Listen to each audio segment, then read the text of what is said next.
So ಇವತ್ತಿನ ಈ ವೆಬಿನಾರ್ನ ನಮ್ಮ ಮೂಲ ಉದ್ದೇಶ ಏನು ಅಂತಂದರೆ, ಮಾರ್ಕೆಟಲ್ಲಿ ಈ ರೀತಿ ಪರ್ಫಾರ್ಮೆನ್ಸ್ ಇರುತ್ತೆ ಅನ್ನೋದನ್ನ ಹೇಳೋದು. ಇದ್ರ ಜೊತೆಗೆ ನಾವು ಯಾಕೆ ಜನ ಫೈನಾನ್ಷಿಯಲ್ ಲೈಫಲ್ಲಿ ಸ್ಟ್ರಗಲ್ ಮಾಡ್ತಾರೆ ಅನ್ನೋದನ್ನ ಹೇಳೋದು. ಮೇ ಬಿ ನಿಮಗೆ ಈ ವೆಬಿನಾರ್ ಐ ಓಪನಿಂಗ್ ಸೆಷನ್ ಆದರೂ ಆಗ್ಬೋದು. ಯಾಕೆ ಅಂತಂದರೆ ಅಂಥ ವಿಷಯವನ್ನು ನಾನಿಲ್ಲಿ ಕವರ್ ಮಾಡ್ತಾ ಇದ್ದೀನಿ. ಇಲ್ಲಿ ಬಹಳ ಇಂಪಾರ್ಟೆಂಟ್ ಆಗಿ ತಿಳ್ಕೊಳ್ಬೇಕಾಗಿರೋದು, ಜನ ಯಾಕೆ ಫೈನಾನ್ಷಿಯಲಿ ಸ್ಟ್ರಗಲ್ ಮಾಡ್ತಾರೆ, ಈ ವಿಚಾರವನ್ನು ತಿಳ್ಕೊಳ್ಳೋದು ಬಹಳ ಇಂಪಾರ್ಟೆಂಟ್ ಆಗುತ್ತೆ. ಇಲ್ಲಿ ನಾವು ಜನರ ವಿಚಾರಕ್ಕೆ ಬಂದರೆ 2 ಟೈಪ್ಸ್ ಆಫ್ ಪೀಪಲ್ಸ್ ಇರ್ತಾರೆ. 2 ಥರದ ಜನರು ಇರ್ತಾರೆ. ಕ್ಯಾಪಿಟಲ್ ಎಷ್ಟಾದರೂ ಇರಲಿ, ನಮ್ಮ ಡಿಸಿಪ್ಲಿನ್ ಮ್ಯಾಟರ್ ಆಗುತ್ತೆ. ಸೊ ಕ್ಯಾಪಿಟಲ್ ಇಲ್ಲದೆ ಒಂದಷ್ಟು ಜನ ಇನ್ವೆಸ್ಟ್ ಮಾಡಲ್ಲ, ಒಂದಷ್ಟು ಜನ ಕ್ಯಾಪಿಟಲ್ ಇದ್ದರೂ ಅವೇರ್ನೆಸ್ ಇಲ್ಲದೆ ಇನ್ವೆಸ್ಟ್ ಮಾಡೋದಿಲ್ಲ. ಇನ್ನು ಕ್ಲಾರಿಟಿ ಅಂತೂ ಮೊದಲೇ ಇರೋದಿಲ್ಲ. ನನ್ನ ಗೋಲ್ ಏನು, ಈ ಕ್ಲಾರಿಟಿ ಇರೋದಿಲ್ಲ. ಈ ಟೈಪ್ ಆಫ್ ಪೀಪಲ್ ಒಂದು ಕಡೆ ಆದರೆ, ಇನ್ನೊಂದು ಕಡೆ ಭಯ ಹೆಚ್ಚಿರೋ ಅಂಥವ್ರು ಅಥವಾ ದುರಾಸೆ ಹೆಚ್ಚಿರೋ ಅಂಥವ್ರು. ಯಾಕೆಂದರೆ ದುರಾಸೆ ಹೆಚ್ಚಾಗಿ ಟ್ರೇಡಿಂಗ್ ಕಡೆ ಹೋಗೋದು, F&O ಕಡೆ ಹೋಗೋದು. ಪ್ರಾಪರ್ ಕ್ಲಾರಿಟಿ ಇದ್ದವರು ಸಕ್ಸಸ್ ಆಗ್ತಾರೆ. ಸೊ ಇದೇ ಮೇಜರ್ ಫಂಡ. ಸ್ಟಾಕ್ ಮಾರ್ಕೆಟಲ್ಲಿ ಇನ್ವೆಸ್ಟ್ ಮಾಡಬೇಕು ಅಥವಾ ಸಕ್ಸಸ್ ಆಗಬೇಕು ಅಂದರೆ, ಅಥವಾ ಫೈನಾನ್ಷಿಯಲ್ ಲೈಫ್ ಚೆನ್ನಾಗಿರಬೇಕು ಅಂತಂದರೆ, ನಾವು ಎಷ್ಟು ಅವೇರ್ನೆಸ್ಸನ್ನು ಗಳಿಸ್ಕೊಳ್ತೀವಿ ಅಥವಾ ಎಷ್ಟು ಓಪನ್ ಅಪ್ ಆಗ್ತೀವಿ ಹೊಸ ವಿಷಯಗಳನ್ನು ತಿಳ್ಕೊಳ್ಳೋಕ್ಕೆ. ಯಾರಾದರೂ ಒಬ್ಬರು ಸ್ಟಾಕ್ ಮಾರ್ಕೆಟ್ ರಿಸ್ಕ್ ಅಪ್ ಅಂದರೆ ಅವ್ರ ಜೊತೆ ದನಿಗೂಡಿಸೋ ಬದಲಿಗೆ ಯಾಕೆ ರಿಸ್ಕ್, ಜಸ್ಟ್ 2% ಮಾತ್ರ 140 ಕೋಟಿ ಅಂತ ತಗೊಂಡ್ರೆ ಒಂದು 2.5-3 ಕೋಟಿ ಜನ ಫೈನಾನ್ಷಿಯಲಿ ಸ್ಟ್ರಗಲ್ ಮಾಡ್ತಿಲ್ಲ, ಚೆನ್ನಾಗಿದ್ದಾರೆ. ಇನ್ನು ಉಳಿದವರು 137 ಕೋಟಿ ಕೂಡ ಫೈನಾನ್ಷಿಯಲಿ ಸ್ಟ್ರಗಲ್ ಮಾಡ್ತಿರೋಂಥವ್ರೆ. ಹಾಗಾಗಿ ಮೊದಲಿಗೆ ನೀವು ಅಪ್ರಿಷಿಯೇಟಿಂಗ್ ಆ್ಯಂಡ್ ಡಿಪ್ರಿಷಿಯೇಟಿಂಗ್ ಅಸೆಟ್ ಬಗ್ಗೆ ವ್ಯತ್ಯಾಸ ತಿಳ್ಕೊಳ್ಬೇಕು. ಎಷ್ಟು ಜನರಿಗೆ ಇದ್ರ ಬಗ್ಗೆ ವ್ಯತ್ಯಾಸ ಗೊತ್ತಿದೆಯೋ ಗೊತ್ತಿಲ್ಲ. ಯಾಕೆಂದರೆ ಅಪ್ರಿಷಿಯೇಟಿಂಗ್ ಅಸೆಟ್ ಯಾರಾದರೂ ಮಾಡ್ರಪ್ಪ ಅಂತಂದರೆ, ನೀವು ಎಲ್ಲಾದರೂ ಹೂಡಿಕೆ ಮಾಡ್ತೀರಿ, ಅದರಿಂದ ಲಾಭವನ್ನು ಮಾಡ್ತೀರಿ, ನಿಮ್ಮ ಹೂಡಿಕೆ ಜಾಸ್ತಿ ಆಗುತ್ತೆ, ಬೆಳೆಯುತ್ತೆ ಅಂದರೆ ಅದು ಅಪ್ರಿಷಿಯೇಟಿಂಗ್ ಅಸೆಟ್. ನೀವು ಫಾರ್ ಎಕ್ಸಾಂಪಲ್ ಸೊ ಅಂಥ ಕಡೆ ಇನ್ವೆಸ್ಟ್ ಮಾಡಬೇಕು. ನೀವು ಎಲ್ಲಾದರೂ ಇನ್ವೆಸ್ಟ್ ಮಾಡಿ, ಸ್ಟಾಕ್ ಮಾರ್ಕೆಟಲ್ಲಿ ಮಾಡಿ, ಅಥವಾ ಗೋಲ್ಡಲ್ಲಿ ಮಾಡಿ, ಅಥವಾ ಬಾಂಡ್ಸಲ್ಲಿ ಮಾಡಿ, ಅಥವಾ ನೀವು ಫೋಕಸ್ ಮಾಡಬೇಕಾಗಿರೋದು ಅಲ್ಲಿ. ನೀವು ಡೆಪ್ರಿಷಿಯೇಟಿಂಗ್ ಅಸೆಟ್ ಕಡೆ ಅಲ್ಲ. ಬಟ್ ಭಾರತದಲ್ಲಿ 98% ಜನ ಫೋಕಸ್ ಮಾಡೋದೇ ಡೆಪ್ರಿಷಿಯೇಟಿಂಗ್ ಅಸೆಟ್ ಮೇಲೆ. ಸೊ ಫಾರ್ ಎಕ್ಸಾಂಪಲ್, ನಾವು ಲೋನ್ ತೊಗೊಂಡು ಮಾಡ್ತಿದ್ದೀವಿ ಅಂದರೆ, ನನ್ನ ಫ್ಯೂಚರ್ ಫೈನಾನ್ಷಿಯಲ್ ಲೈಫ್ಗೆ ಇದು ಸಪೋರ್ಟ್ ಮಾಡುತ್ತಾ ಅಂಥದ್ದಕ್ಕೆ ಲೋನ್ ತೊಗೊಳ್ಬೇಕು. ಸೊ ಫಾರ್ ಎಕ್ಸಾಂಪಲ್, ಮನೆ ಕಟ್ಟಕ್ಕೆ ಟ್ರೈ ಮಾಡ್ತೀವಿ, ಮನೆ ಕಟ್ಟಕ್ಕೆ ಲೋನ್ ತೊಗೊಳ್ತೀವಿ ಅಂತಂದರೆ, ಸೊ ಮನೆ ಕಟ್ಟಕ್ಕೆ ತೊಗೊಳ್ಳೋದು ಓಕೆ, ಬಟ್ ಅಲ್ಲೂ ಕೂಡ ಕೆಲವೊಂದು ರೂಲ್ಸ್ ಆ್ಯಂಡ್ ರೆಗ್ಯುಲೇಷನ್ಸನ್ನು ಪರ್ಟಿಕ್ಯುಲರ್ಲಿ ನಾವು ಫಾಲೋ ಮಾಡಬೇಕು. ಅದು ಎಲ್ಲೋ ಬರೆದಿಟ್ಟಿರೋ ರೂಲ್ ಅಲ್ಲ, ನಾವು ಫಾಲೋ ಮಾಡಬೇಕಾಗಿರೋದು. ಸೊ ಫಾರ್ ಎಕ್ಸಾಂಪಲ್, ನಾವು ಹಾಗೆ ಇನ್ನೂ ಕೆಲವೊಂದು ವಿಷಯಗಳನ್ನು ನೋಡೋಣ. ಫೈನಾನ್ಷಿಯಲಿ ಯಾಕೆ ಸ್ಟ್ರಗಲ್ ಮಾಡ್ತಾರೆ, ಅದರಲ್ಲೂ ಮಾರ್ಕೆಟಲ್ಲಿ ಇನ್ವೆಸ್ಟ್ ಮಾಡಿ ಯಾಕೆ ಸ್ಟ್ರಗಲ್ ಮಾಡ್ತಾರೆ ಅಂತ ನೋಡೋದಾದರೆ, ಕೆಲವರಿಗೆ ಕನ್ಫ್ಯೂಷನ್ ಇರುತ್ತೆ ಮಾರ್ಕೆಟಲ್ಲಿ, ಶಾರ್ಟ್ ಟರ್ಮ್, ಲಾಂಗ್ ಟರ್ಮ್ ಅಂತ. ನೀವು ಸ್ಟ್ರಾಂಗ್ ಕನ್ವಿಕ್ಷನ್ ಇಟ್ಕೊಳ್ಬೇಕು, ಬಟ್ ಶಾರ್ಟ್ ಟರ್ಮಲ್ಲಿ ಬೇರೆ ಕಡೆ ಲಾಭ ಬರುವಂಥ ಅವಕಾಶಗಳನ್ನು ಕೂಡ ಕಳ್ಕೊಳ್ತೀರಲ್ವಾ. ಬಟ್ ನಮ್ಮ ಮೋಟೋ ಏನಂತಂದರೆ,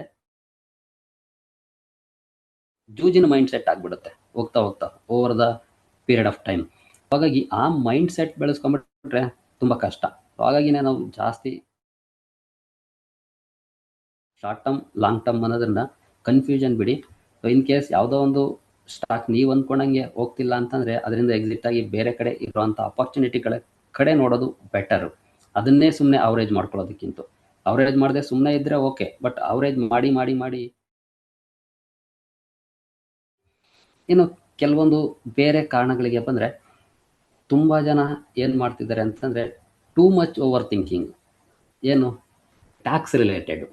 ಸೊ ಟ್ಯಾಕ್ಸ್ ಏನು ಮಾಡ್ತಿದ್ದಾರೆ ಅಂತಂದರೆ, ತುಂಬ ಜನ ಹೇಳೋದೇನಂತಂದರೆ, ಸರ್ ಟ್ಯಾಕ್ಸ್ ಆಗಲ್ವಾ ಸರ್, 20% ಇದೆಯಲ್ಲ ಸರ್, ನಾವು IMPದೋ ಅಥವಾ ಯಾವುದಾದ್ರೂ ಹೇಳೋವಾಗ ಇನ್ ಕೇಸ್ ಟರ್ನ್ ಮಾಡ್ತಾರೆ ಅಂದರೆ 20% ಆಗುತ್ತಲ್ವ ಸರ್ ಟ್ಯಾಕ್ಸ್ ಅಂತಾರೆ.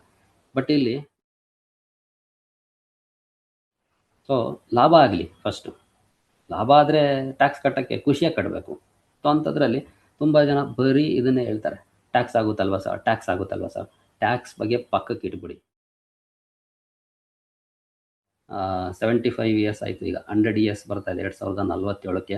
ಆ ಕಡೆ ತುಂಬಾ ಫೋಕಸ್ ಇದೆ. ಜೊತೆಗೆ ತುಂಬಾ ದೊಡ್ಡ ಮಟ್ಟದ ಚೇಂಜಸ್ ಆಗುವಂಥ ಸಾಧ್ಯತೆಗಳು ನಮ್ಮ ಮಾರ್ಕೆಟಲ್ಲಿದೆ. ನೆಕ್ಸ್ಟ್ ಮುಂದುವರಿಯೋಣ.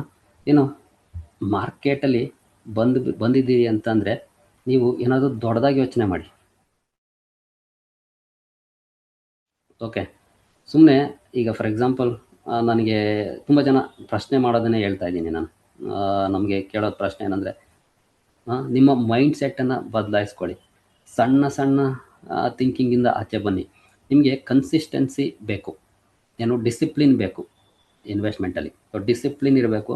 ನಾನು ಹೇಳ್ತೀನಲ್ಲ, ನೆಕ್ಸ್ಟ್ 15 ಇಯರ್ಸ್ ಅಂತ ಟಾರ್ಗೆಟ್ ಹಾಕ್ಕೊಳ್ಳಿ.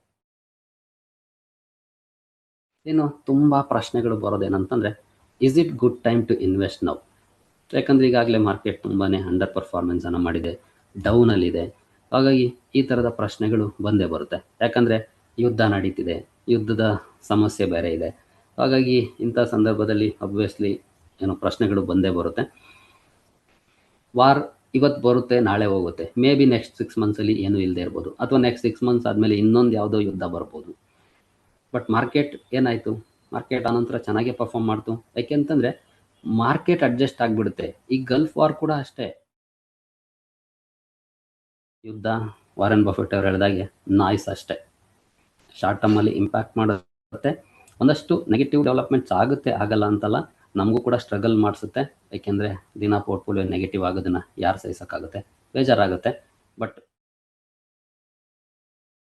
ಇನ್ನೂ ಕೆಲವು ಪ್ರಶ್ನೆಗಳು ಬರ್ತವೆ ಫೋನ್ ಮಾಡಿದಾಗ. ಅಂದರೆ ನಾನು ಡೈರೆಕ್ಟಾಗಿ ಕಮ್ಯುನಿಕೇಟ್ ಮಾಡುವಾಗ ಆಗುವಂಥವು ಇವೆಲ್ಲನೂ ಆಲ್ಮೋಸ್ಟ್ ಇದರಲ್ಲಿ ನಾನು ಏನು ಮೆನ್ಷನ್ ಮಾಡಿದ್ದೀವಿ ಎಲ್ಲನೂ ಕೂಡ ರಿಯಲ್ ಲೈಫ್ ಎಕ್ಸಾಂಪಲ್ಸೇ. ಯಾವುದೂ ಇಲ್ಲೇನೋ ನಾನು ಎಕ್ಸಾಗರೇಟ್ ಮಾಡಿ ಹೇಳೋ ಅಂಥದ್ದೇನಿಲ್ಲ ನನಗೆ. ಯಾಕಂದರೆ ಅಷ್ಟು ಎಕ್ಸ್ಪೀರಿಯೆನ್ಸ್ ಆಗ್ತಾ ಇದೆ. ಎಸ್ಪೆಷಲಿ ನಾವು ಈ IMS ಸ್ಟಾರ್ಟ್ ಮಾಡಿದ ಮೇಲೆ ನಮ್ಗೆ ಅಷ್ಟೊಂದು ಎಕ್ಸ್ಪೀರಿಯೆನ್ಸ್ ಆಗ್ತಾ ಇದೆ. ಸೊ ಇಲ್ಲಿ ಕೇಳೋದೇನಂತಂದರೆ, ಯಾಕೆ ನಿಮ್ಮನ್ನು ಯಾಕೆ ಅಂತ ಕೇಳ್ತಾರೆ. ಮೊದಲಿಗೆ ಒಂದು ವಿಷಯನ ಕ್ಲಿಯರ್ ಮಾಡಲಿಕ್ಕೆ ಇಷ್ಟಪಡ್ತೀನಿ. We don't offer you returns year. ನಿಮಗೆ ಭರ್ಜರಿ ರಿಟರ್ನ್ಸ್ ಕೊಟ್ಬಿಡ್ತೀವಿ ಅಂತ ಖಂಡಿತ ನಾವು ಆಫರ್ ಮಾಡಲ್ಲ. ಸೊ ನಾವೇನು ಆಫರ್ ಮಾಡ್ತೀವಿ ಅಂದರೆ, ಒಂದಷ್ಟು ಪ್ರಶ್ನೆಗಳನ್ನು ಕೇಳಿದ್ದಾರೆ, ಲಿಸ್ಟ್ ಮಾಡಿದ್ದಾರೆ. ಒಂದು 4-5 ಪ್ರಶ್ನೆ ತಗೊಳ್ತೀನಿ. ಜಾಸ್ತಿ ಪ್ರಶ್ನೆಗಳಿದ್ದರೆ ಅವನ್ನ ನಾನು ಒಂದು ಗೂಗಲ್ ಫಾರ್ಮ್ ಶೇರ್ ಮಾಡ್ತೀವಿ. ಸೊ ಅದರಲ್ಲಿ ಫಿಲ್ ಮಾಡಿಬಿಡಿ ಎಲ್ಲರೂ ನಿಮ್ಮ ಪ್ರಶ್ನೆಗಳನ್ನು ಏನಾದರೂ ಇದ್ದರೆ. ಸೊ ಅದ್ರ ಬಗ್ಗೆ ಬೇಕಾದರೆ ಒಂದು ಸಪ್ರೇಟ್ ವಿಡಿಯೋನ ಕವರ್ ಮಾಡಿ ನಿಮಗೆ ತಿಳಿಸ್ಕೊಡ್ತೀನಿ. ಸೊ ಈಗ ಬಂದಿರೋಂಥ ಕೆಲವು ಪ್ರಶ್ನೆಗಳ ಬಗ್ಗೆ ನೋಡೋಣ. ಸೊ ಕೆಲವರು ಇನ್ಶೂರೆನ್ಸ್ ಬಗ್ಗೆ ಕೇಳಿದ್ದಾರೆ. ಸೊ ಇನ್ಶೂರೆನ್ಸ್ ನೋಡಿ, ಇನ್ಶೂರೆನ್ಸನ್ನು ನೀವು ಇನ್ವೆಸ್ಟ್ಮೆಂಟ್ ಅಂತ ಕನ್ಸಿಡರ್ ಮಾಡೋಕೆ ಹೋಗ್ಬಿಡಿ. ತುಂಬ ಜನ ಮಾಡೋ ತಪ್ಪು ಇದೆನಾ. ನೆಕ್ಸ್ಟು ಇನ್ನೊಂದು MTF ಬಗ್ಗೆ ಸಾಕಷ್ಟು ಪ್ರಶ್ನೆಗಳು ಕೂಡ ಬರ್ತಿರ್ತವೆ. ನಮಗೆ ತುಂಬ ಜನ ಕ್ಲೈಂಟ್ಸ್ ಕೂಡ ಕಾಲ್ ಮಾಡಿ ಕೇಳ್ತಾರೆ, ಸರ್ MTF ಅಲ್ಲಿ ಬೈ ಮಾಡ್ಬೋದಾ ಅಂತ. ಖಂಡಿತ ಇದರಿಂದ ದೂರ ಇದ್ಬಿಡಿ. ನಾನು ಸಜೆಸ್ಟ್ ಮಾಡೋದಿಷ್ಟೇ, ದೂರ ಇದ್ಬಿಡಿ ಅಂತಲೇ. ಯಾಕೆ ಅಂತಂದರೆ ಇದು ಡಬಲ್ ಎಡ್ಜೆಡ್ ಸ್ವಾರ್ಡ್ ಇದ್ದಂಗೆ. ಏನು ಡಿಸ್ಕೌಂಟ್ ಬ್ರೋಕರ್ಸ್ ಆ್ಯಂಡ್ ಇವರ ಬಗ್ಗೆ ಕೇಳ್ತಾರೆ ತುಂಬ ಜನ, ಪ್ರಶ್ನೆಗಳು ಬರೋದು. ಈಗಲೂ ಕೂಡ ಯಾರೋ ಕೇಳಿದ್ದಾರೆ, ಯಾಕೆ ಇವ್ರ ಹತ್ರ ಚಾರ್ಜಸ್ ಜಾಸ್ತಿ ಇರುತ್ತಲ್ಲ ಅಂತ. ಇನ್ನು ನೆಕ್ಸ್ಟು IMP ಹಾಗೂ ಮ್ಯೂಚುವಲ್ ಫಂಡ್ಸ್ ಬಗ್ಗೆ ಕೇಳಿದ್ದಾರೆ. ಈಗ ಪ್ರಶ್ನೆ ಬಂದಿರೋದು IMP ಆ್ಯಂಡ್ ಮ್ಯೂಚುವಲ್ ಫಂಡ್ ಏನು ಡಿಫ್ರೆನ್ಸ್ ಅಂತಲೇ. ಸೊ IMPಗೂ ಮ್ಯೂಚುವಲ್ ಫಂಡ್ಗೂ ಬಿಗ್ ಡಿಫ್ರೆನ್ಸ್ ಇದೆ. ಇನ್ನು ಬಾಂಡ್ಸ್ ಬಗ್ಗೆ ಕೂಡ ಯಾರೋ ಪ್ರಶ್ನೆ ಮಾಡಿದರೆ, ಸೊ ಬಾಂಡ್ಸಲ್ಲಿ ಹೂಡಿಕೆ ಮಾಡೋದು ಹೆಂಗೆ ಅಂತ. ಎಸ್ಪೆಷಲಿ ಈ ರೀತಿ ಮಾರ್ಕೆಟ್ ಕಂಡೀಷನಲ್ಲಿ ಅದು ಒಳ್ಳೆ ವಿಚಾರನೇನ, ಅದರಲ್ಲೇನು ಡೌಟ್ ಇಲ್ಲ. ಓಕೆ, ಒಂದಷ್ಟು ವಿಷಯನ ಹಂಚ್ಕೊಂಡಿದ್ದೀನಿ, ಗೊತ್ತಿಲ್ಲ ನಿಮ್ಗೆ ಏನು ಅನ್ನಿಸ್ತು ಅಂತನ. ಸೊ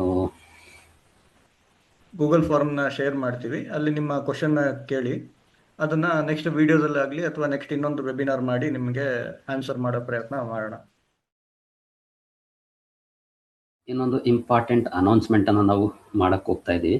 ಅದೇನಂತಂದರೆ IMS ಎಜುಕೇಷನನ್ನು ಲಾಂಚ್ ಮಾಡ್ತಾ ಇದ್ವಿ. ತುಂಬ ಜನ ಕೇಳ್ತಾ ಇದ್ವಿ, ನಾವು ಎಸ್ಪೆಷಲಿ ಟ್ರೈನಿಂಗ್ ಪ್ರೋಗ್ರಾಮನ್ನು ಸ್ಟಾರ್ಟ್ ಮಾಡಿದಾಗ ತುಂಬ ಜನ ಕೇಳಿದ್ರಿ, ಸರ್ ನೀವು ಆಫ್ಲೈನ್ ಕಂಡಕ್ಟ್ ಮಾಡಿ ನಾವು ಕೂಡ ಬರ್ತೀವಿ ಅಂತನ. ಅದೆಲ್ಲ ನೋಡಿದ ಮೇಲೆ ಬೇಸ್ಡ್ ಆನ್ ವ್ಯೂವರ್ಸ್ ರಿಕ್ವೆಸ್ಟು ಅಥವಾ ವಿಶ್ಶು, ಬೇಕಾದರೆ ಬಂದು ಫೇಸ್ ಟು ಫೇಸ್ ಕೂತು ಕಲಿಯುವಂಥ ಇಂಟ್ರೆಸ್ಟು ತುಂಬ ಜನರಿಗೂ ಕೂಡ ಇತ್ತು. ಸೊ ಅದನ್ನೆಲ್ಲ ಮನಸ್ಸಲ್ಲಿ ಇಟ್ಕೊಂಡು ಸೊ ಇದನ್ನು ಕೂಡ ಲಾಂಚ್ ಮಾಡ್ತಾಯಿದ್ದೀವಿ, IMS ಎಜುಕೇಷನ್ ಅಂತನ. ಮೇ ಬಿ ನೀವು ಡೈರೆಕ್ಟಾಗಿ ಸಿಗುವಂಥ ಸಂದರ್ಭನೂ ಕೂಡ ಸದ್ಯದಲ್ಲೇ ಬರುತ್ತೆ.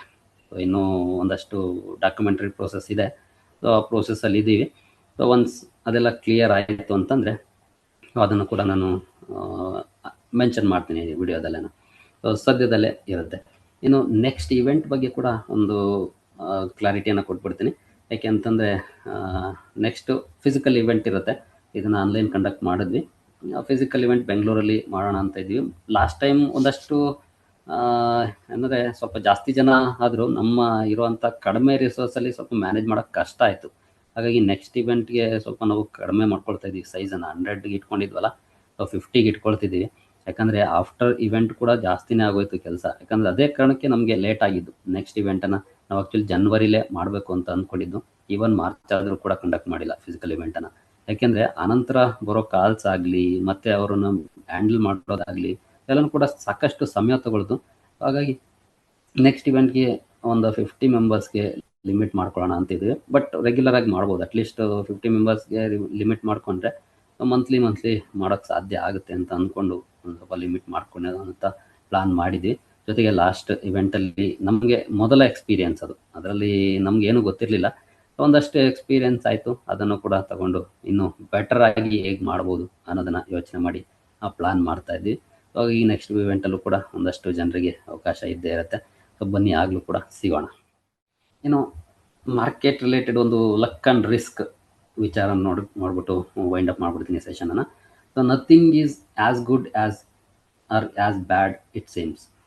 ಅಂದರೆ ನಮಗೆ ನೋಡೋಕ್ಕೆ ಏನು ಇದ್ದಷ್ಟು ಬ್ಯಾಡ್ ಆಗಲಿ ಅಥವಾ ಗುಡ್ ಆಗಲಿ ಅಂತ ಇರೋದಿಲ್ಲ. ಅಂದರೆ ಇದನ್ನ ಹೇಗೆ ಕನ್ನಡದಲ್ಲಿ ಎಕ್ಸ್ಪ್ಲೈನ್ ಮಾಡೋದು ಅಂದರೆ ನೋಡೋಕ್ಕೆ ನಮಗೆ ಗುಡ್ ಅನ್ನೋ ಥರ ಕಾಣಿಸೋದು ಬ್ಯಾಡ್ ಆಗಿರ್ಬೋದು ಅಲ್ವಾ? ಹಾಗೆ ಬ್ಯಾಡ್ ಅನ್ನೋ ಥರ ಕಾಣಿಸೋದು ಗುಡ್ ಆಗಿರ್ಬೋದು. ಸೊ ಹಾಗಾಗಿ ನಾವು ಅದನ್ನು ಹತ್ತಿರದಿಂದ ನೋಡೋವರೆಗೂ ಅಥವಾ ತುಂಬ ಡೀಪ್ ಅನಾಲಿಸಿಸ್ ಮಾಡೋವರೆಗೂ ಗೊತ್ತಾಗೋದಿಲ್ಲ. ಹಾಗಾಗಿ ಅದನ್ನು ಲಕ್ ಆ್ಯಂಡ್ ರಿಸ್ಕ್ ಅಂತಾರೆ. ಸೊ ಮಾರ್ಕೆಟ್ ಕೂಡ ಅಷ್ಟೇ, ಲಕ್ ಆ್ಯಂಡ್ ರಿಸ್ಕ್ ಎರಡೂ ಇರುತ್ತೆ. ಬಟ್ ಅದನ್ನು ಯಾರು ಮ್ಯಾನೇಜ್ ಮಾಡ್ತಾರೆ ಅವರು ಸಕ್ಸಸ್ ಆಗಲಿಕ್ಕೆ ಸಾಧ್ಯ ಆಗುತ್ತೆ.